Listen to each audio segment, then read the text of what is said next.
Hey everybody, this is Tim Picciott, the LibertyAdvisor, joined with John Snyson, the Economic Truth, and also Arthur Diamondhands, who helps the show go round. And today, this is episode 39 of the Tim and John Show, and we got a lot of stuff to cover, mainly because I've been really busy and have not really been on my game when it comes to covering stuff as lately as, as often as we used to. But, one of the articles I did want to go to first is we do have an article here from Zero Hedge that actually shows that U.S. sells treasury bills at 0% for the first time since the COVID crash. And the treasury just sold $40 billion in 4-week bills at a price of 100%, which means a rate of 0%. So imagine that. I mean, you've got essentially a bankrupt, people are lending the U.S., which is obviously a bankrupt government, money for nothing, to then that way they can use that money to then weaponize it against us, social engineer us against each other, and then go around the world bombing different brown people all around the world. But while being woke. So as long as you're woke, then it doesn't really matter what you're doing, because it's all about what you say, not really what you do, and everything that's going on. And another article I wanted to show you guys was. This is out of Cointelegraph. Bitcoin searches in Turkey spike 566% after Turkish lira drops 14%. So for those of you who don't know, Turkey recently went ahead and banned Bitcoin, except, like all of us here would expect. And what happened? Bitcoin got over 500% more popular in Turkey as soon as they went to go ban it. So, I mean, yeah, you can ban people breathing and make them wear masks. You can ban people doing math, which is banning Bitcoin. And also two exchanges failed. Same time. I was wondering if they failed or if they knew that they were about to be rounded up and the guy just left the country to maybe try to set up shop somewhere else. I don't know. I'm trying to give them the benefit of the doubt, but it sounded like they were being, wrapped up. Probably not. It's like the one at least is very similar to Quadriga CX here in Canada, which was one of the biggest exchanges, and there was a ton of people there that lost so much like Bitcoin that they had. It was just ridiculous. A lot of my friends that I had here in Winnipeg, they lost, insane amounts, like in the basically close to millions in fiat. Several friends. So, yeah, it wasn't a happy time, but you learn a lesson of like when are we gonna learn that do not keep your crypto on the exchange because it's basically like having your money in the bank account. And what I learned here in Canada is with our CDIC propaganda, Canada Deposit Insurance Corporation propaganda, is that they only have 0.00008% of the deposits that they're supposed to protect the bank. And what makes you think that it's any different with the crypto exchanges, when it comes to reserves and being able to dig those up versus what they tell you that you have on the exchange.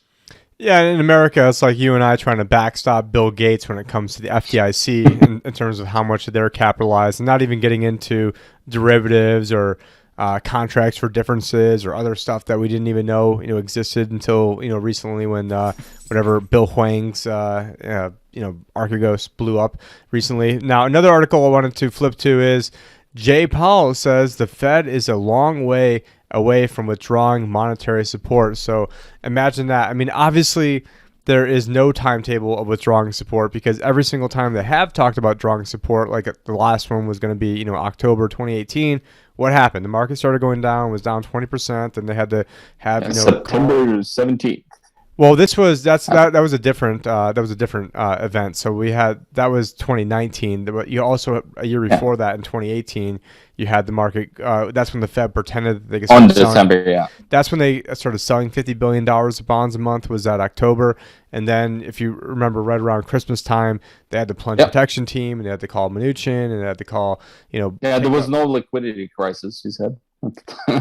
Yeah, exactly. And so, and then I love how, I don't have the article pulled up, but I think Gundlach was talking about how the Fed's just making it up when they talk about inflation being transitory, when they talk about how, basically, they're going to be able to withdraw support at some point. And no, they're not. I mean, they're absolutely hooked on this, and there's no way there's no way they can ever stop that. And the problem is where everything is going, and where everything is going, leads me to my next article, which I need to fix this article on the screen because it's actually, before you go there, Tim, it's if you take a look at the actual the Federal Reserve balance sheet, you see that it's very different from 2008. In 2008, it peaked and then it dropped down quite a bit, and then it slowly started to make its way up.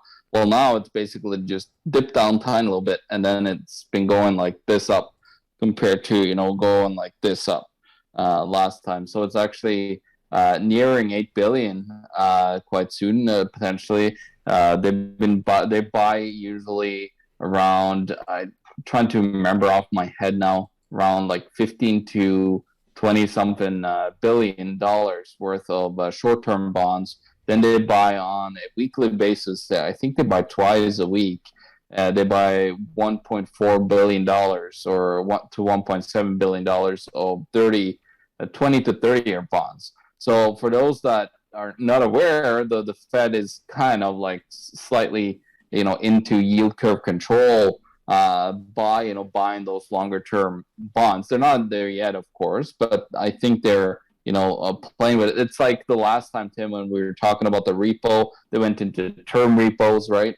All that fun stuff that happened. And now, of course, here in Canada, we had a massive repo.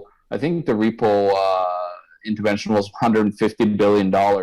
Now they're actually been able to sell off most of those term repos because they're coming due, and they're able to get rid of them because it's doing better the economy here. It's interesting. It's actually dropped quite drastically down, but it's only the repos because they're continuing to buy bonds here in Canada as well. There's no short end in sight. They're buying derivatives, which it's just a term. Derivatives. Is it mortgage-backed securities? Is it CLOs? What the hell are they? Buying. It's can't really dig that up. We know that it's derivatives to some sort of form here in Canada, but there is no knowing exactly what it is. They're still bailing out the provinces here, doing provincial bonds purchases as well. So there's no end in sight. And over in Europe, actually in Australia, just recently they announced that they're doing yield curve control. So Australia is done. And then in Europe, there's mass amounts of printing there as well. And, we talked about it before. The Norwegian central bank owns 4% of the stocks in Norway now on the Oslo Børs, the stock exchange there. So they're just totally screwed themselves up. There's no way to exit out of this. And any investor with common sense would know that you should have an exit strategy, but the Fed and every other central bank doesn't have it. Yeah, and speaking of central banks, what is going on now? Obviously, this is no real surprise to any of our viewers over here, but explainer, an yuan, euro, or dollar. Central banks get to grips with digital cash. And the article goes on to say the world's biggest central banks are revving up work on issuing digital cash, aiming to fend off emerging threats to traditional money and to make payments smoother. And goes on to say, well, don't we already have digital cash? Well, yes, you do. Whenever you use a debit or credit card or payment app to buy groceries or collect dry cleaning, you are using a form of digital money. But this is money created by commercial banks based on central bank money credited electronically to their accounts. This form of digital cash is not as risk-free as a CBDC. Deposits at commercial banks are usually only insured by governments up to a certain amount. If a bank fails, you could lose your savings. Why are central banks interested? Because they fear losing control over the supply of money and payments such as cryptocurrencies, and this is on Yahoo Finance too, whether Bitcoin or private efforts such as the Facebook-backed Diem. It goes on to say, as the use of physical cash declines, a CBDC would also ensure that the public has access to central bank money. And then where this is going next, the article keeps going on, but now I'm going to flip to another article out of technocracy.news, shows programmable money. China's digital yuan models historic technocracy by embedding an expiration date.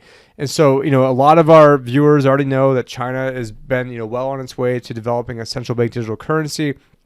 I even had some people that were very close to me who should know better ask me, like, "Hey Tim, I hear China is getting a digital yuan. Should I go and invest in some of that?"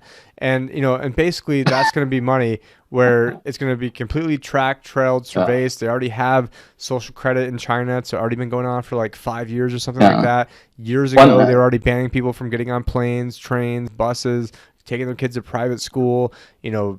For Yeah. simple things like they weren't smiling when Xi was on TV. And so what they want to do, like the central banker's wet dream now, is to have this. They want to, tinker and centrally plan everything. I mean, that's what central planners do. They centrally plan. They're technocrats. They call themselves technocrats. Like if you read in the book read the sign of the global financial infrastructure. All like if you were to count the amounts of times they write technocrats in there, it's probably like 300-400 times at the minimum. So they're very proud of it that they're technocrats, that they're for total control. And what's really funny though, in the middle of this, who's squeezed in the middle of the central bank digital currency and crypto, Tim? It's the banks. They're really like becoming obsolete. It's either they're fighting the decentralized gold with Bitcoin and several other ones that are digital cash, and then you got the central bank digital currencies that are now being issued directly by the central banks. They're really struggling. They're going to have to innovate themselves into this model. And I think I shared an article about JP Morgan and a couple of other banks that are trying to just do that. If you can find it there, I forgot which one Well, it you is. shared but, 97 articles over here, so this might take a little while for me to find this. It was 97. Come on. Yeah, It's, yeah. only Anyways, 42. I don't know. So, anyways, but with this programmable money, what they want to do is say, "Oh, hey, listen, we're gonna go give you." And hey, they don't even give them very much money. It's like to get, they had, I think, 2 million citizens sign up to win the equivalent of like $30, and only 50,000 even won it. And basically now they want to say, okay, well, when we start giving UBI, universal basic income, we start giving you $1,000 a month. We're going to say, okay, well, that either that money's spent in 30 days or 3 months or whatever the time frame ends up being, or else it's gone. And so that way you can create this demand side economics where they want to then basically force people to spend money. And I'm sure in the future there'll be certain caveats like, oh, this can't be used to pay down debt, or this can't be used to do this or that.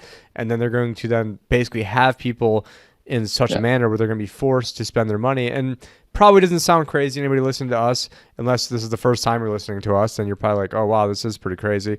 But it is something that, it's been down the pipeline and what these guys want. And even last year, the very first bailout bill in America was supposed to be the first version of it, the Maxine Waters draft.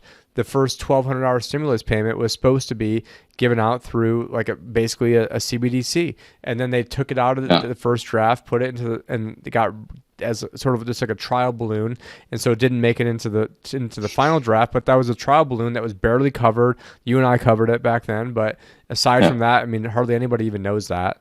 And sorry, what were we saying? Well, expiring currency is basically the same as negative interest rates.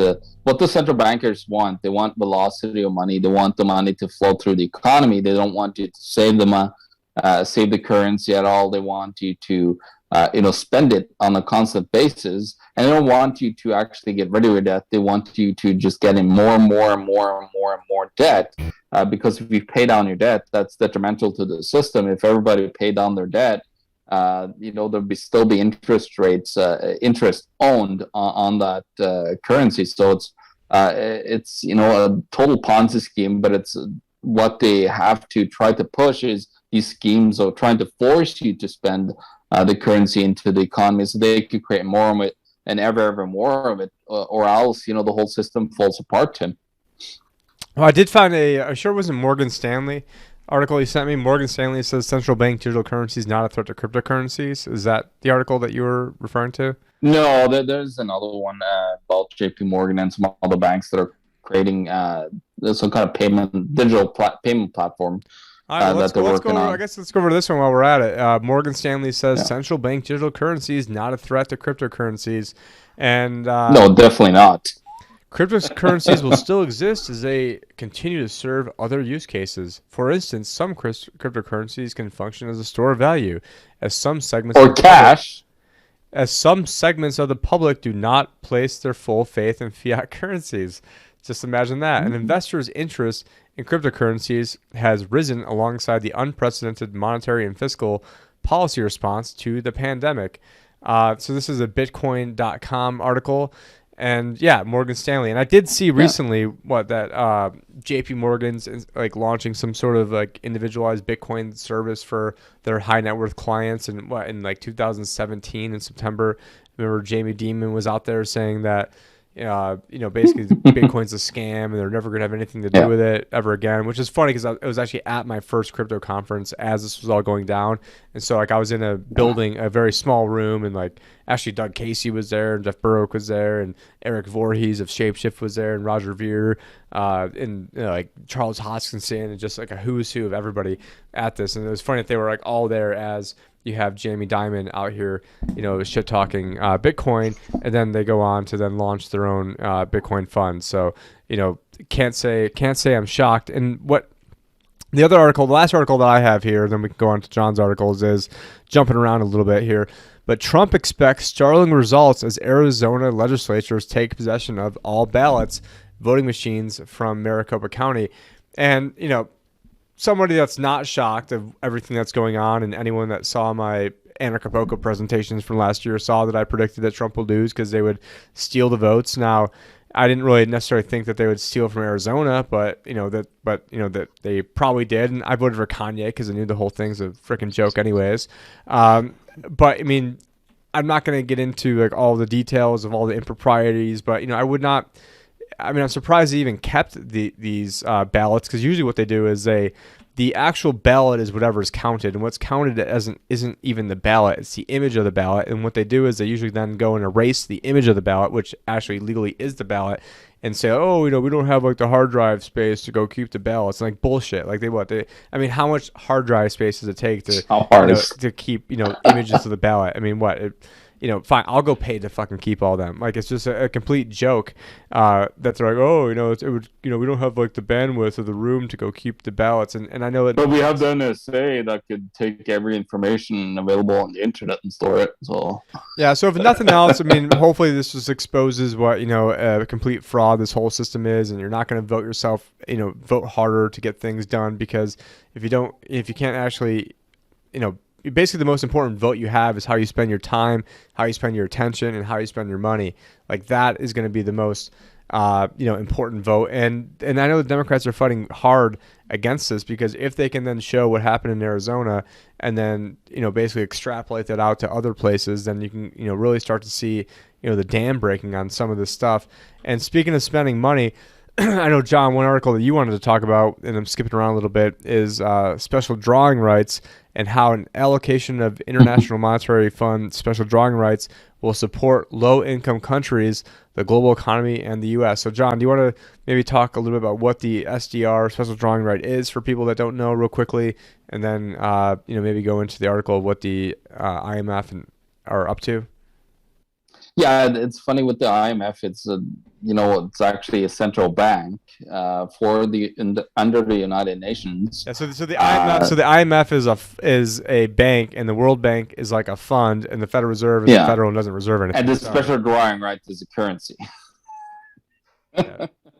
So that's exactly how it works. But it's funny. The special drawing rights is actually a loosely based currency, supposed to be based upon the pound, the euro, the yen, the renminbi, and the dollar.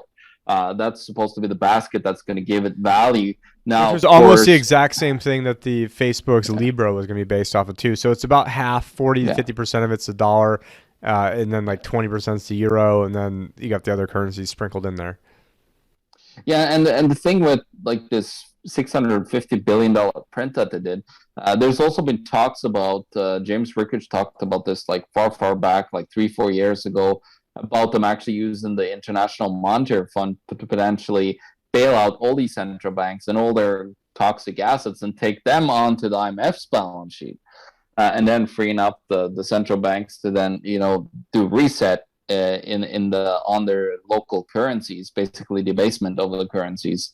But the special drawing rights just was issued another 650 billion, and that's a tremendous amount. The last issue was 240 something during the global financial crisis, so they almost tripled the amount that they issued. What happens though is they say it's for other, for the countries that are struggling right now.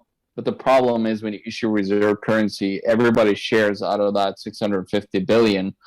So it gets shared, and the United States gets most of that allocation of SDRs, by the way. So, and that creates then reserves for the U.S. to have more reserves on the exchange stabilization fund to then leverage more and buy and get into more debt.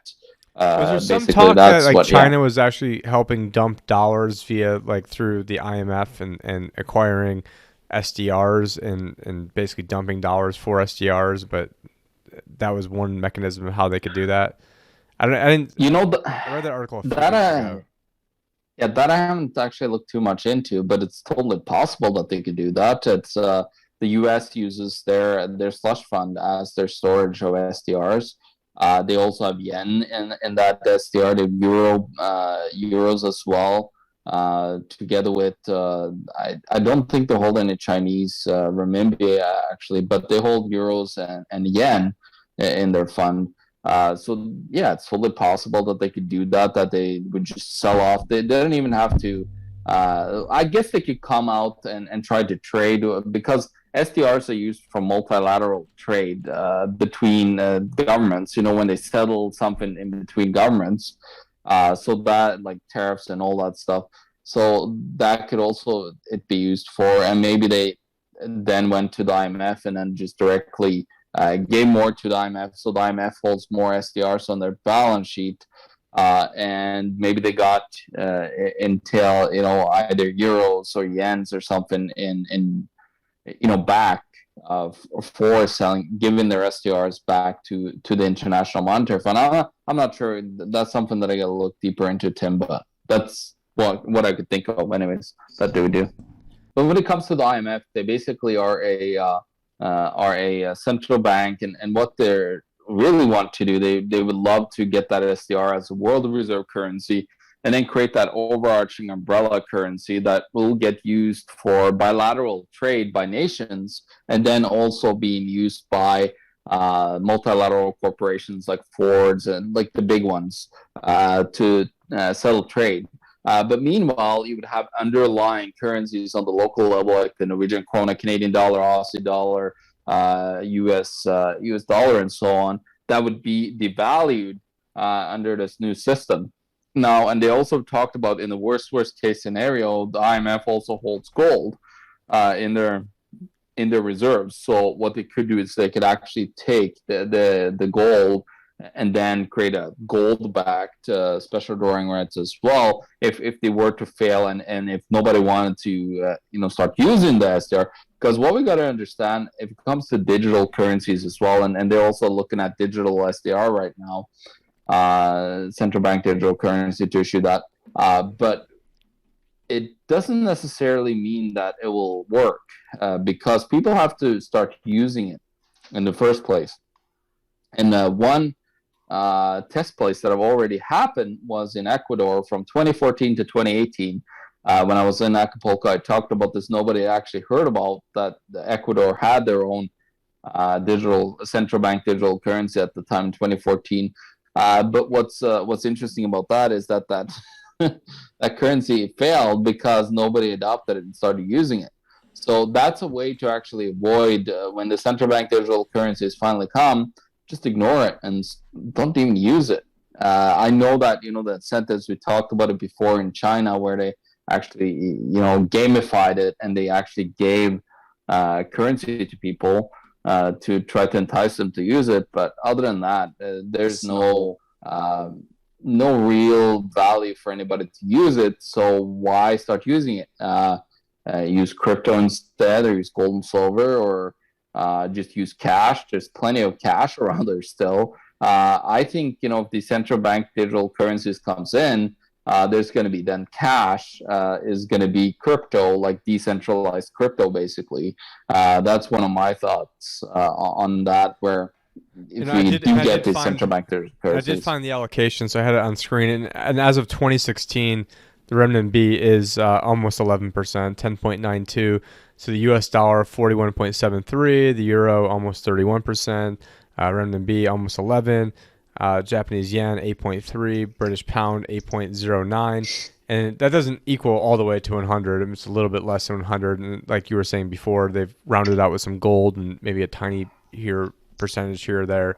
But yeah, it is a relatively new development since 2016 when the yuan got put in there. So just wanted to make sure we weren't purveying any fake news on the. No. Also, what they want, Tim, is the BRICS countries have tried to constantly get more voting power in the IMF to take over the IMF from the US, because the US can veto any choice, anything that happens. So it really is like the IMF is really too many cooks in the kitchen, as it's been said by elites like Stuart P. McIntosh, that is the executive director of the G30 group, and they want to have the Financial Stability Board instead being in control over monetary policy, but then still maybe use the IMF to maybe issue that central currency. But they do want the mechanism of control. They want that outside of the IMF, because you can't have like 150 plus countries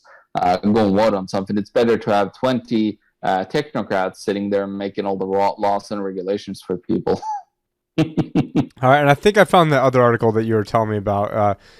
Damascus, DBS, JP Morgan to launch global payments platform on blockchain. Is that the one? Yeah, there we go. Yeah. All right, and what were some of the takeaways from here? So, I mean, obviously you've got JP Morgan that was crap talking Bitcoin, pretty much the past 4 years nonstop, and now here they are. And I know that they'd already created some sort of interbank thing for their. They have their Quorum blockchain that they've been working on for a long time. Yeah. To encourage broad participation across the banking industry, Picciott will actively engage leading banks to join the platform to establish the scale required to benefit the industry. And see, this is one of the things that people who are like big into Ripple, and yeah, if you're big into Ripple, I guess I'm glad that you made a bunch of money recently. Actually, I'm not really that glad. I mean, thanks. Okay, you got lucky. But in terms of, I mean, people think that you're going to have Ripple, all the central banks are going to start using Ripple. And I'm like, if you're talking about central banks who have unlimited money, any money they don't have, they can print more of it. And you've got all this open source technology. Why wouldn't they just go create their own? I mean, they've got all this. Yeah, no. And so they're not going to go use Ripples when they can go create their own. But not saying. And they actually Bank of Canada got rid of Ripple. They didn't want to use it. So, sorry, Ripple. Well, I guess they're not, I guess they're not too dumb over there. But, one other article I wanted to mention that you had sent over was copper prices top $10,000 a ton for the first time in 10 years. So prices rose as much as 1.3% to $10,008 a ton on the London Metal Exchange before slipping back to a near unchanged. So yeah, you've got a lot of the and this is up quite. I mean, and it was down like at one point, like around when the pandemic was, really kicking in about 13 months ago. It was down closer to like 4,700 ish. Just sort of eyeballing this right now, but that's quite the rally from 4,700 to just over 10,000. Yeah, it is, and what's happening is also steel is up tremendously. I looked at steel as well. So that, of course, steel and copper is the two major ingredients. This is any construction, copper being the electrical part, and then steel being the structural part of buildings, right? So they're seeing a boom, of course, right now. Also based upon the cheap money that is the currency that is getting created by these central banks by having interest rates near zero. So money is near free for everybody, and everybody's just piling in. Here in Canada, it's getting pretty completely insane. There's so much mortgage fraud going on right now in Ontario. There's some articles about that, and what was it? There was in I think it was in Toronto as well, where the average home price went up 50% more than the actual household income gained. There's, here in Manitoba where I live, we're up 14% on an average, which is pretty insane as well. But it's just showing you the housing speculation. Like Canada is based upon housing. Housing is like when I did the calculation when I wrote my book back in 2014-15, Canada, the greatest economy in the world, question mark. I actually was looking at the numbers, and it's around almost 20% of the Canadian GDP is based upon real estate related activities, which is totally insane. But that's why we're propping up our markets, and we can't let the real estate market goes down, because it's like in Norway where the oil prices, where the oil income actually is 20+% of the GDP as well. So it's similar addiction. Norway has oil, Canada has oil too, but it's more real estate actually that it's extremely addicted to, and it's not sustainable. Like, it's just becoming beyond insane. There's in Vancouver now, people are having to buy more people together to actually buy a house, two friends or something that gets together to buy a house, because it's not affordable anymore for just one person or for even a family of two anymore. So you're starting to see similarities between San Francisco and other places where there, like 3-4 people live together with $75,000 salaries in order to be able to afford, because the living costs are such insane values. Like where I live, still, it's very, very low compared to Vancouver and Toronto, but it's just getting to these baffling levels. You got the same thing in Australia. UK and Norway, all the Scandinavian countries are massive real estate bubbles. Singapore, it's just all over the place, and it's created by central banks. Basically, behavior of pushing interest rates down to zero. But where are we going to be now? Like last time, the Fed raised the interest rate to what, Tim? Like 2.25 was that the high? That when they actually had to cut interest rates again. Where are we going to be now? Like, are we going to go up to 1 and it's going to be full panic in the markets, right? We're so massively leveraged, and it's not just real estate. Like, we're leveraged on margin debt has hit all-time highs as well. So it's nowhere are we safe right now, but people seem to just go all in these markets, and I don't know if it's going to be a crack-up boom, or if you're going to see a massive deflationary event. But it was actually an article that I didn't share with you, Tim, that just came to my mind. And it was an article by Bloomberg that I think was 2-3 days ago, that said that, don't worry about the business cycle. $12.6 trillion of debt fixed the problem.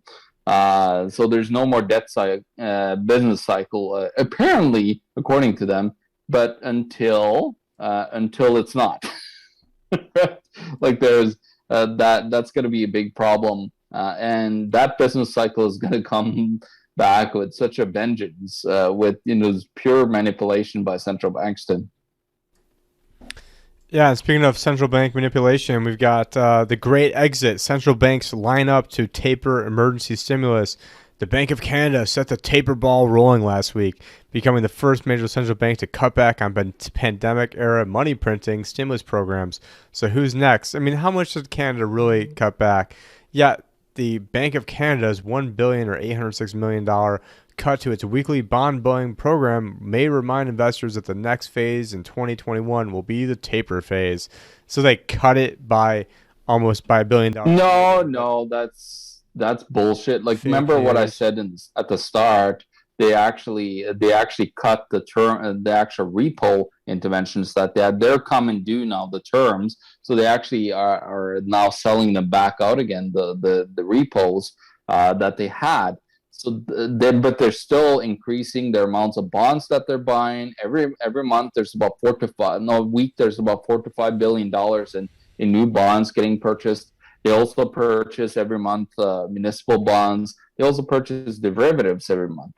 So yeah, they're cutting one thing, but they're failing to tell the whole story there, because this is from when it really started, that whole massive failure of the financial system, when they had to just go into the repo market in Canada as well. Now it's kind of unwinding that a bit, and getting rid of a bunch of the term repos that they had, because they come and due. I guess it was like a year almost out that some of those terms had. So now you're seeing them going drastically down, but that doesn't mean that all the other stuff is going down. They're continuing to buy bonds, and they have to. Well, the Canadian government just went from a $30 billion deficit to a how much was it now? It's going to be 380 something this year. So that's a pretty substantial increase, Tim, isn't it? If the United States were to do that, how much would they be at right now? They'd be at 40 trillion in deficit. That'd be the equivalent of what Canada just did, the Canadian government. So yeah, they're in deep, deep, deep trouble, the Canadian government, and the central bank is going to have to buy a lot more bonds, because they think that everybody's going to buy the bonds of Canada. They're actually talking about maybe downgrading the AAA rating now of the Canadian bonds, which is hilarious that we actually have AAA rating. It should be more like triple B, but what do I know? The rating agency seems to know way better, as they rate like $7 trillion worth of corporate debt, that triple B, and there's no risk of that getting downgraded. So it's just a massive debt bubble everywhere. Bonds are at 700-year lows. There was a great chart that somebody shared with me on LinkedIn that I passed on to our Discord community, and it was 700 years of bonds, and it's like basically like ups and downs, of course, but it's a vertical line down until today. So there we go. We're just in a gigantic bond bubble where we have interest rate. The only way to go now is to negative rates, and they're going to do it when they get their central bank digital currencies, because then they definitely can. It's way harder now. They tried it in Switzerland and other places, but people just started storing their holdings in cash and in gold and silver. So it didn't really work with negative interest rates until you actually go and enslave people in a central bank digital currency. And that's where it's coming. And not only is it going to be a central bank digital currency, but as I went on before, that now they're talking about having the money having an expiration date to it. And that's cute. Mm-hmm. You guys drank at the exact same time. It was almost like in unison. Oh. So I also see, one article that we probably should have talked about right after the copper one, but we do see lumber isn't the only thing that's getting more expensive for contractors. And so, lumber is just up over 200% year over year. And it's just, diesel's up. Also, sorry. Yeah, I got a story on that actually, because Quinn my wife, she recently, she's wanting to get a really nice gazebo for outside. Well, we were looking at last year, it was $2,800 for the gazebo. Guess what the price is today? We checked it today. It's $6,000 for that same gazebo. So pretty insane prices. I talked to actually the company I work with here. We also have a construction company that we build houses, and lumber costs are on just regular like OCB board. It's like a very crappy type of plywood. That has gone up. How much was it? Like 10 times in value. Just a regular 2x4 is two, 3 times in value. So it's just insane. I just bought we buy these fine plywood boards that are the best quality, about 3/4 inch. They were doubled in price since last time I bought them. So it's just it's gotten pretty insane.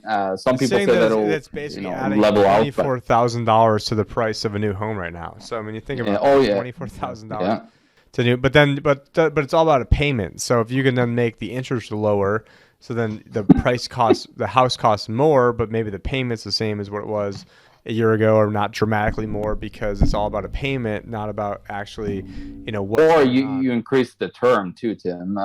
I just saw recently it's a 50-month term now on just furniture.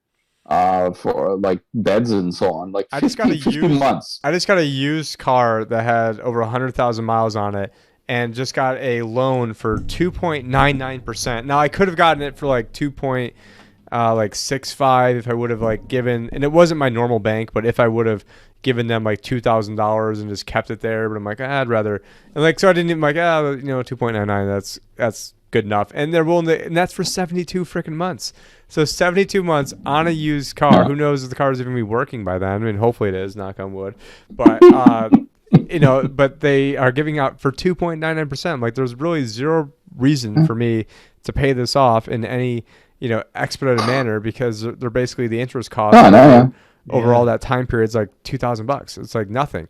Well, they have 90-month terms now in the US. I saw on some commercials. 90 months. Yeah. It's great. Well, I also saw an article about, you sent me over an article about Whirlpool is raising prices on some appliances by as much as 12%.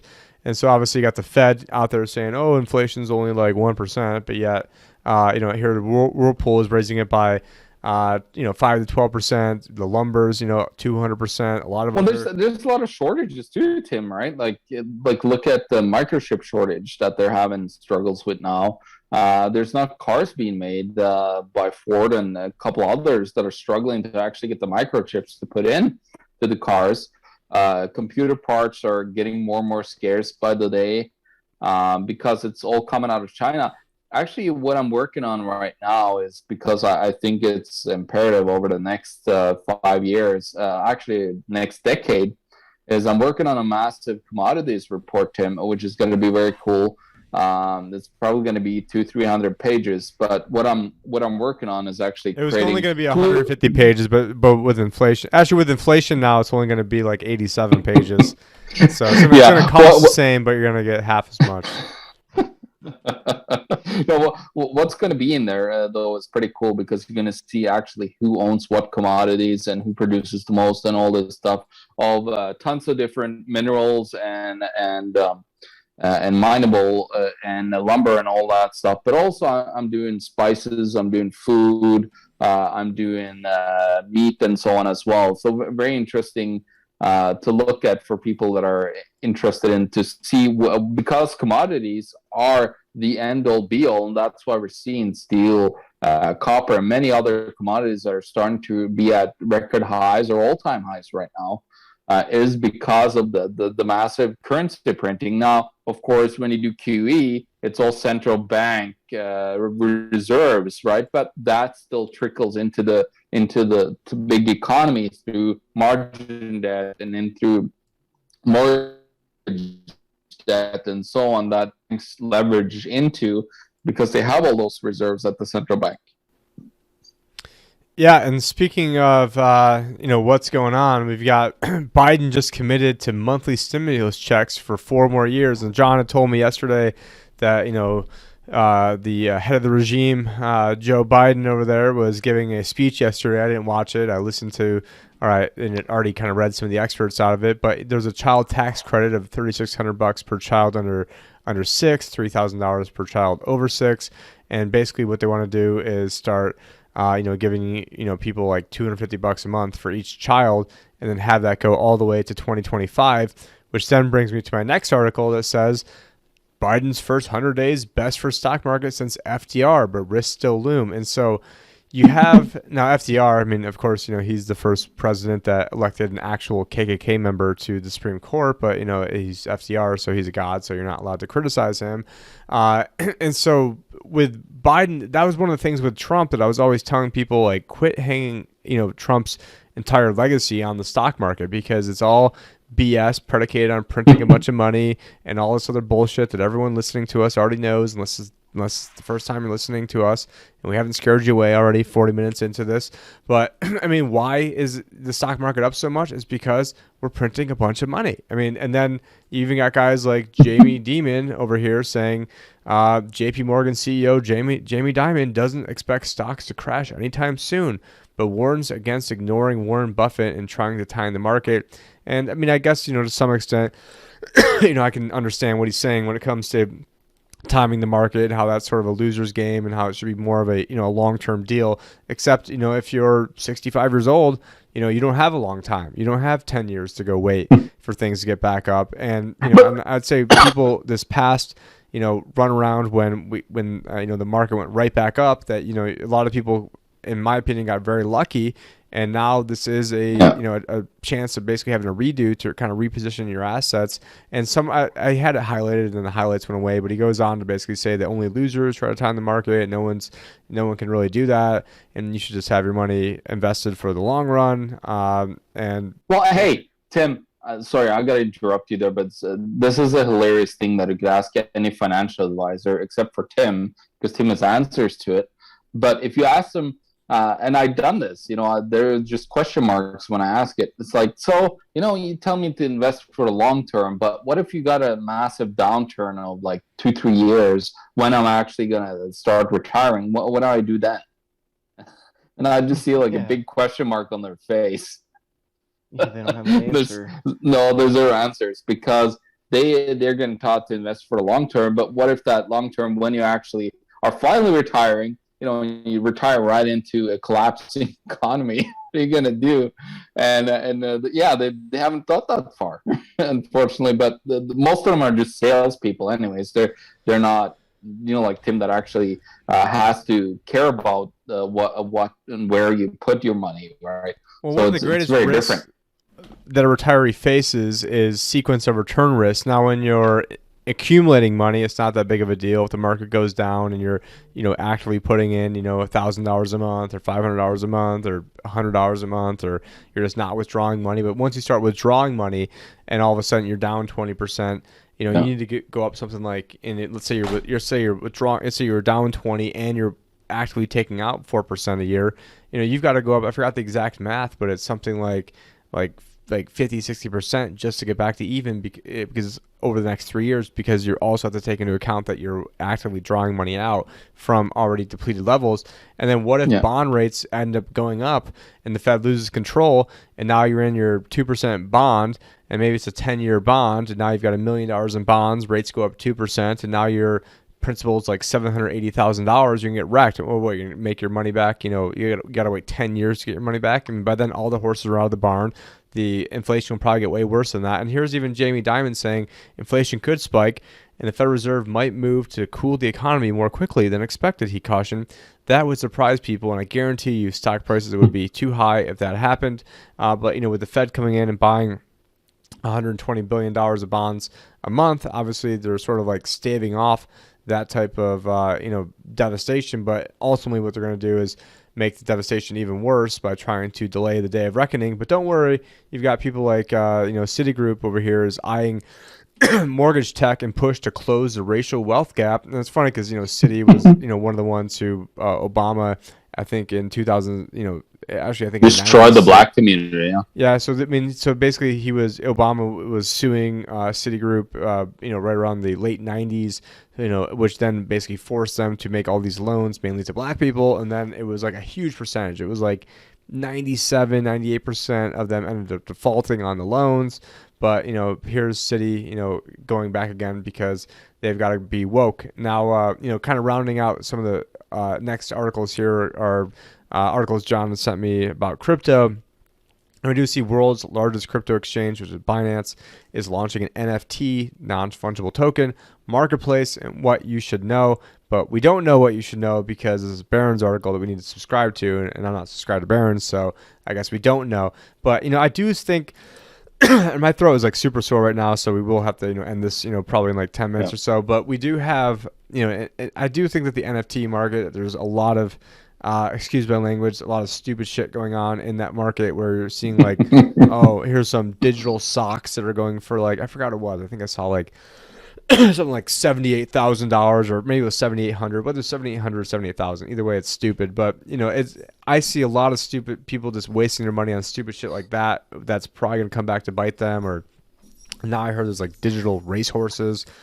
People are spending money, but I think that the NFTs represent something really cool. But I think there's obviously a lot of mania going on. What were you saying, Zach? Tim, I have the Barron's article open. They're gonna launch an NFT marketplace in June, is what they're planning for. Okay. Well, so what's interesting there though is that my thoughts, and I talk to my siblings that are 10 years younger than me. That generation is all over digital stuff. Like they live in the digital world. They a lot of times are in digital games where they have digital characters that they do sell for a lot of money and all this stuff. So the next generation, Tim, after like us, like we kind of millennials still, like we're on the like far side of millennials, but the Gen Zs especially, they are really into this stuff. And so I think with further digitalization and everything that is happening, I think NFTs are here to stay actually. But I think there's a lot of stupidity, of course, out there with NFTs, a lot of stupid things that people get into, like digital socks and other things. But you got to remember the young kids, they'll buy going from land stocks, and going from other stocks things to socks on these digital platforms. They don't know the difference. Yeah, No. maybe the socks might end up holding up better. Who knows? They almost build the same, so. They both stink. I don't know. So, and then we've got world's first Bitcoin rewards credit card is coming. How to get it? And it's MasterCard and Gemini team up for a crypto rewards credit card. And I think this is really cool. I mean, personally, I'd much rather have this. And I think I signed up for something and then I got busy and never actually executed on this. But why the fuck am I gonna hold on to my Southwest rewards card to get airline miles when we're probably not gonna be allowed to fly very soon here?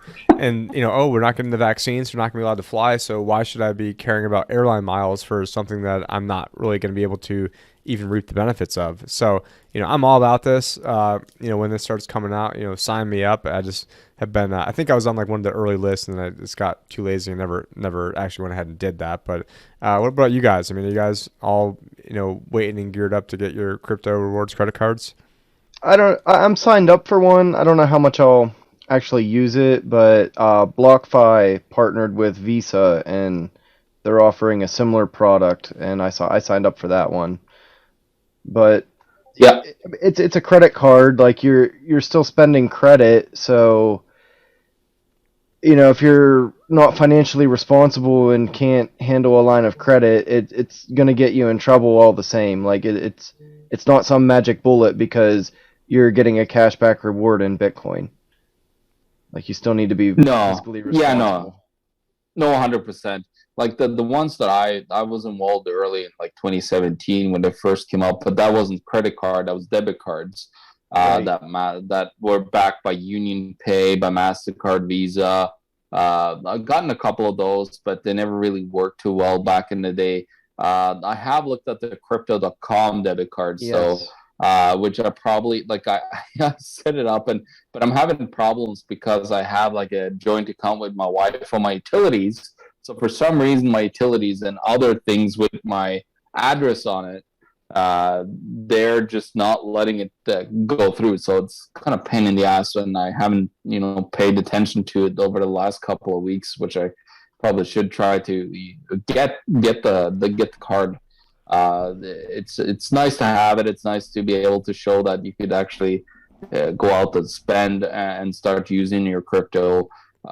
Because we should do that as well on top of having Bitcoin, digital gold.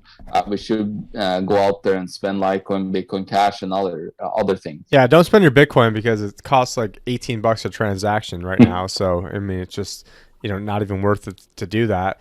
And then we've got Ethereum futures seem like they're on the way according to the CMA. That's the Chicago Mercantile Exchange. Why institutions are hyped about Ether futures and trading. And I'm kind of surprised this hasn't already happened. And it seems like a lot of the other institutions are, very bullish on Ethereum. And if you guys might remember, like years back, like I think this is even like 2017, there was an Ethereum Enterprise Alliance that had some of the biggest, corporations out there that were all, a part of this, with JP Morgan being one of them, which is funny. They're always bad-mouthing Bitcoin, but yet here they are in an Ethereum Enterprise Alliance. And part of me thinks that maybe they like the fact that, not to get into the inside baseball, but at one point there was this the Ethereum network was basically like hacked at one point, and then there was some transaction where coins got stolen. They voted to roll back the network, and I think these big kind of scumbag globalist type companies like the fact that you could technically have somebody like Vitalik that could roll back the network. I don't want to really get into that. That's a whole another like inside baseball deal that could be going on for for quite a while. But it just goes to show, and there are like legitimate use cases of why somebody would want to like hedge Ethereum. Let's say like you own a bunch of Ethereum and you want to go buy a home, and it's going to take like 2 months to close on the home. Then you can buy some Ethereum put options, hypothetically, once this is out, and then sort of like protect your position in there. And then that way, if Ethereum goes up, then you're not gonna you'd be able to have to spend a lot less Ethereum on your home. So there are actual use cases other than speculation, but I'm sure most people are just going to use it to speculate. So let's not let's not joke ourselves. Let's not get too far ahead of ourselves. Obviously, they're going to use it to speculate. I think that Ethereum probably is going to be like closer to like 15, 20,000 maybe by the year end. Meanwhile, Bitcoin will be more in the 150 to 300,000 range, because there is a lot of corporations that are sitting on the fence. They're waiting to get in. There's just recently another corporation that just bought like $10 million worth of Bitcoin on their balance sheet. I forgot which one it is. I sent that earlier. It just came to my mind. And there's going to be a lot more to come as currencies around the world are starting to struggle. Look at Turkey, for example, where they had to fire 2 central bankers already, and you're basically he fired his trade minister now. There's just massive turmoil, and we've got to remember Turkey is one of the biggest economies in the world. It's G20 country, so it's not a tiny country to go bust if the Turkish lira goes south. That has a lot to do with global trade, because they're such an important country actually in the world when it comes to actually good, like a lot of commodities, especially on the food side, are made in Turkey. I was very surprised to see how much Turkey was on the top 5 list of creating commodities in the world. So Turkey is though in trouble with their lira, and there's liras before that have failed, like the Italian lira failed back in the day, of course. So there's more liras to come and go throughout this time, but I think there's a building pressure worldwide right now with a lot of currencies that are going bust. And it's not just the lira, it's the Zimbabwean dollar is back at going bust again. The new Venezuelan bolivar is hyperinflating. Suriname is struggling with their currency. The Argentinian peso is really bad. The Lebanese pound is going south. The Nigerian, I forgot what the currency is called there. It's getting pounded. Is struggling as well as Turkey, of course, and a whole wide array of Angola is another cellular defaulter that's starting to struggle again with the double digits, over 20% inflation on an annual basis. So it's a lot of problems out there that are just seeming to start to get bigger and bigger, and there's more and more of them in trouble now. And I think that we're going to see a lot more to come as we're moving into the full type of behavior, because the mass amounts of spending that will be happening right now by governments to try to prop the massive failure of shutting down the economy, destroying businesses, and then they're basically coming back with, we're just going to create government jobs for all those private jobs that were lost. So basically you're going to have to tax people to death, and it's not going to be a good outcome here. They're going to create exorbitant amount of currency that will actually start flowing into the economy. And when that starts to happen, there's massive ramifications for the Western countries, I think it is, Tim, that we're going to see over the next 10 years now, where we're getting to the end game here, and they've been able to extend it a lot longer because we have a lot of technology right now that we could do things and interventions on a very fast basis, because they need to keep up the trust in the system, and they're doing that with the plunge protection team, with the quantitative easing. Without that, the trust would be gone, and we hyperinflated away our currencies a long time ago, actually, if we didn't have the digital interventions that we've had. Yeah, lots of digital interventions have been being had, and some of the other digital news over here is damn huge. Germany opens up to institutional crypto funds, and basically saying that 4,000 existing institutional investment funds are now eligible to invest into crypto assets. So apparently they had some sort of law that prevented them from doing so, and now they're able to allocate 20% of them to crypto assets starting in July 1st. So get out of the Reichsmark. No, sorry, that's a long time ago. The gold mark, Reichsmark, Renmark, Deutschmark, and then Visa CEO says payments giant is moving into crypto in a very big way. And so, we had already talked about how, MasterCard and Gemini were getting together. Well, now we've got Visa in on it too, and they don't want to be left behind. And so, basically it's taking, this technology and then making it in such a way where the big sort of institutions want to basically put themselves in between Bitcoin, which, might help for the greater adoption. But the problem is, could it be there's some major, crash someday in Bitcoin? Obviously not. Could it be? Eventually there's going to be a major crash, and then the government's going to be like, oh, look at that, we need to protect you guys from this major crash, and look, grandma lost all this money in Bitcoin, so now we're going to basically use Bitcoin to have a stable coin to help prevent people from losing money. Yeah, or why don't we just start to talk about Bitcoin in Satoshi's terms instead of like mentioning the fiat price, because that's what we always do. Most people think about that because that's what we know, and we can't, like, it seems like most people can't fathom like actually pricing something in Satoshis and I don't know what the Litecoin denominations are called, or Bitcoin Cash, but Toshis, what if it, oh, there we go, yeah, Light Toshi and Bear. Makes sense. So if we started to actually talk about things in those type of terms, where we actually price things out in those terms, it'd be very interesting, Tim, because I think that could be a part of the future, especially for a breakout type of society on the side that doesn't want to participate in the digital currencies. We could use those currencies still to trade in between each other on the outside, and probably more and more people will join as they see what enslavement grade the other system is. And I think it's going to be interesting over the next decade. This decade is going to be probably more interesting than the last decade we lived through, even though it was pretty insane decade the last decade. So I think we're in for a lot of this, and it's going to be an insane amount of money coming out.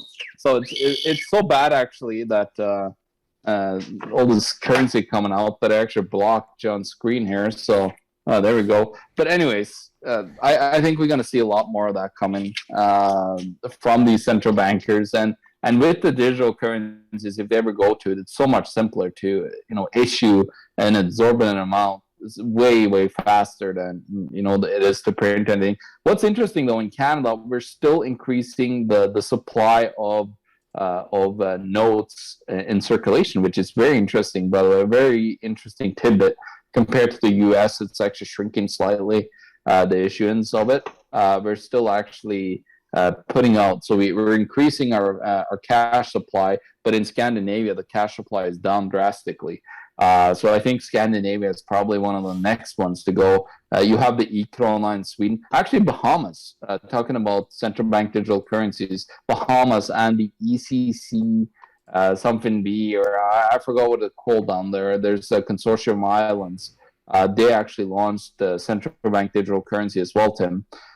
So there's going to be a lot of this going forward, and central bank digital currencies equals imprisonment and enslavement for the rest of your life, and Bitcoin and other cryptocurrencies equals the total opposite: pure freedom and the ability to live a life without government intervention. And Why with don't you tell us peaceful. why don't you tell us how you really feel about that, John, when it comes to central bank digital currencies? Central bank digital currencies is like basically somebody giving me. I don't even know what to compare it to. Maybe if somebody came to my yard and wanted to prank me and fill my yard with raw sewage. That's basically what I think about central bank digital currencies. If somebody filled my yard with just raw sludge and crap. Yeah, I think that's a good way of putting it. But anyways, that was all the articles, I think that we wanted to cover today. I mean, obviously you see stuff like, I don't really like getting political, but, we saw Rudy Giuliani had his apartment getting raided. Yeah. But you know what? They obviously didn't do that great of a job during the swamp because, look what's happening to them. But it's just, the overarching story of, I don't like talking about politics anymore because it's all BS. We've all known it's been BS for a long time. But I want to talk about actual solutions, what's coming down the pipeline. And, wow, a very corrupt government went and did something corrupt. Oh, I'm so shocked. I can't believe it. Really?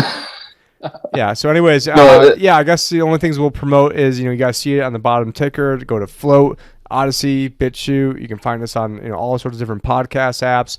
And go to timandjohnshow.com. You can check out the Discord. All the links will be there at timandjohnshow.com.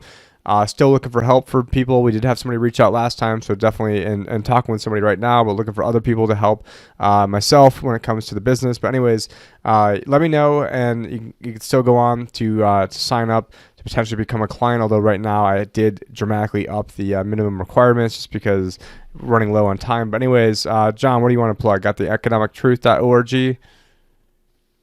Yeah, or G. No, that's But basically where you can find me. No, definitely not.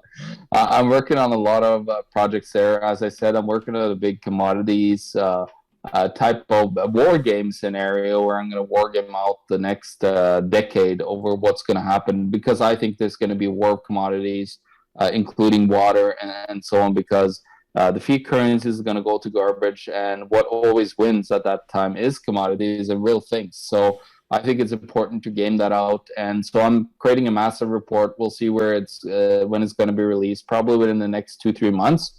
But otherwise, you can find my book, Canada, the Greatest Economy in the World?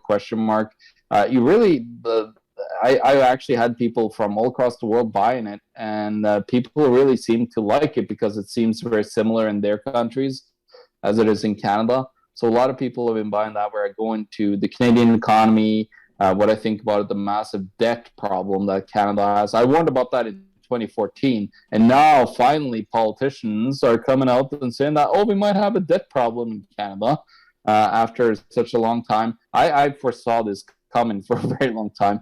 Then I got the End of Freedom, How Our Monetary System Enslaves Us, which is a book on how actually the whole monetary system came to be from the start to the late. And I talked about Bitcoin there.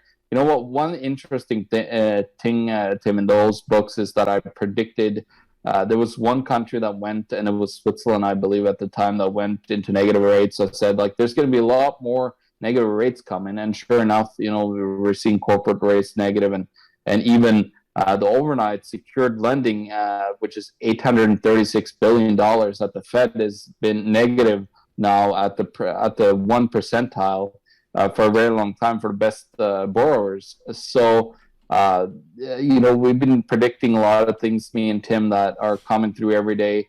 And so you can follow us and go on my website. You'll find all the data on the Federal Reserve that I'm tracking on a almost daily basis as well. And that's why we've been talking about here. And you can find all the interviews and everything that I've done, and connect with me. Make sure that you follow us, sign up for the Tim and John Show newsletter, and join our Discord. We're actually working on. I'm still having some technical difficulties inviting people to my Element and Matrix server, which is the new platform that we're going to be starting to use very soon for our chat group. But we're still using Discord, so you could go and join our Discord, both from the Tim and John Show site or from the Economic Truth site. So make sure you check that out as well. We're having great conversations there. A lot of horseplay, of course. We have a Gulag channel that everybody should join, because we all need to understand how it is to be in the Gulag, and we need to train on it. So I thought it was great to create a Gulag, and it gets a little bit out of hand there sometimes. And what's funny is the Discord vaccine bots are all over our channel now, because we've been talking about COVID. And before that, it was the Biden trolls that came in. So it's pretty hilarious that Discord is getting paid by the government, or who else is paying them to send all these bots. So it's it's an end to Discord as well. So we're trying to move over right now on to the Matrix and Element, which is, I think, it's the future, which is peer-to-peer encrypted chat groups, where you're going to be able to be a part of a group that are looking at the future. We're discussing how to position ourselves, because there's a lot of turmoil coming. Even though that it seems, if you read in the mainstream media, other than the virus stuff, it seems like the economy is doing fantastic. And we're in the roaring 20s, they're calling it. So just follow everything that we do there, and make sure that you subscribe to our newsletter, of course. Yeah, I think you're giving Chris Neff a run for his money, and how long you go at the end for different shout-outs and things like that. So we'll have to have some Discord reader shout-outs, and you guys can find Arthur Diamond Hands. What's your handle on Discord? It's all Arthur Diamond Hands now. Arthur Diamond. Oh yeah, Arthur Diamond Hands. Okay, cool. Well, we definitely appreciate all your help, and thank you guys so much. Make sure to subscribe on the links down below. We're going to try to come into you, hopefully at least once a week. My voice has been absolutely shot from all the allergies over here. But anyways, this is Tim Picciott, LibertyAdvisor, John Snyson, The Economic Truth, Arthur Diamond Hands as Arthur Diamond Hands, and we will talk to you guys later. Take care.